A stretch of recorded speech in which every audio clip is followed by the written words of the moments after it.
People are actually out here on the internet mad that the Grand Inquisitor got stabbed. Like, huh?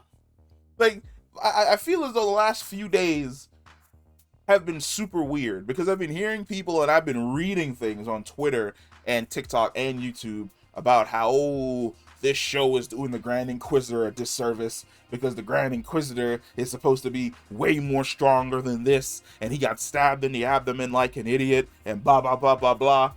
Yeah, because he is an idiot. Like, the Grand Inquisitor was never strong. Ever. He was never strong. The Grand Inquisitor has always been weak. And I feel as though it's more or less because people never really paid attention to the power scaling of Star Wars Rebels.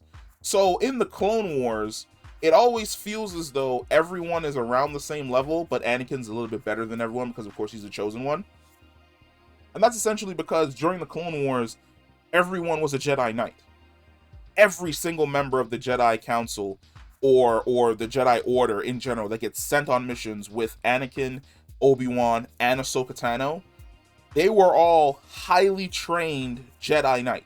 The only one who, well, we've seen more than them. We've seen the younglings, and we also saw Ahsoka, and then we see Ahsoka's growth throughout the entire series. By the time Ahsoka's fighting Maul on Mandalore, she is practically on the tier, I would say, of a Jedi Knight.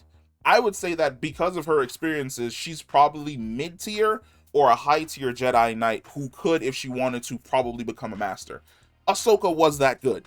Because essentially, look at who her teachers were. You had Obi-Wan and you had Anakin. You're going to be good when Obi-Wan and Anakin are your teachers.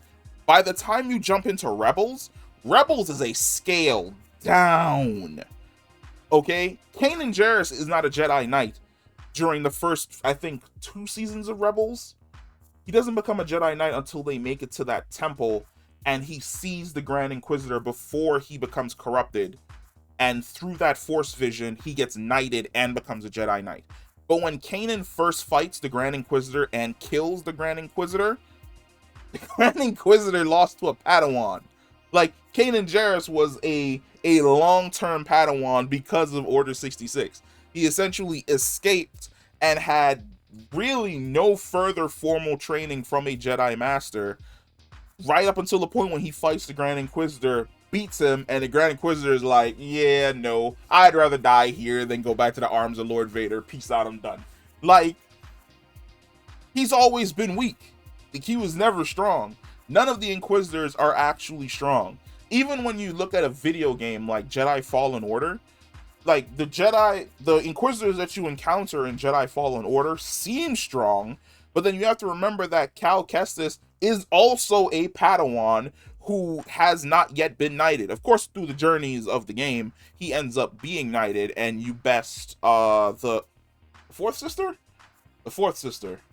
Naming conventions are so weird with the Inquisitors. But then an actual Jedi Knight, former Jedi Knight, in the form of Darth Vader shows up and completely washes Cal Kestis. Like, by the time you beat the fourth sister at the end of Fallen Order, you're like, okay, you know, strongest person in the game. Then Darth Vader shows up, and the entire game's mode switches. It's like, you're no longer fighting for your life, it's just run. Like, you're not beating Vader, because he's actually formally trained. He's one of the best, probably the greatest living Jedi Knight ever in the last 100 years. And also the top tier number 2 Sith Lord. You're now fighting what people in the Clone Wars had to fight like every single week.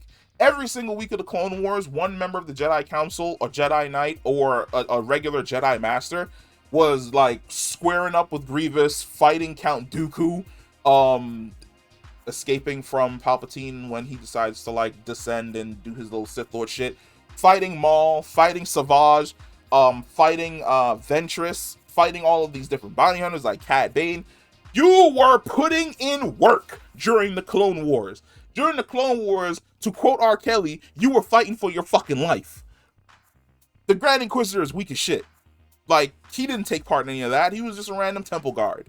And then he became the Grand Inquisitor because he became disillusioned with the Jedi. And Palpatine only really picked him because he thought he was funny. Like, yes, they are weak. Yes, they are pathetic.